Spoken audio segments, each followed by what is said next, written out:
I recommend exercises and stretching after an accident or trauma to help rebuild muscle and ligaments. The 4 exercises I recommend for neck injuries are the yeses, nos, maybes, and the chin tucks. The yeses are performed this way. The nos are done like this. You want to try to get your chin as close to your shoulder as possible. The maybes are performed like this. Move your ear towards the same side shoulder and then repeat. And the chin tucks are performed like this.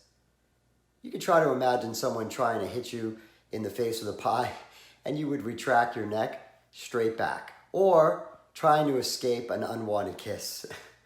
I recommend doing these exercises 3 times per day for 10 to 15 repetitions.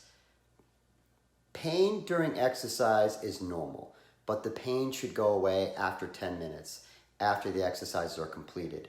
I recommend exercises that you go to the 4 to 6 pain range, and you make sure that the pain is not traveling down your shoulders, arms, hips, or legs.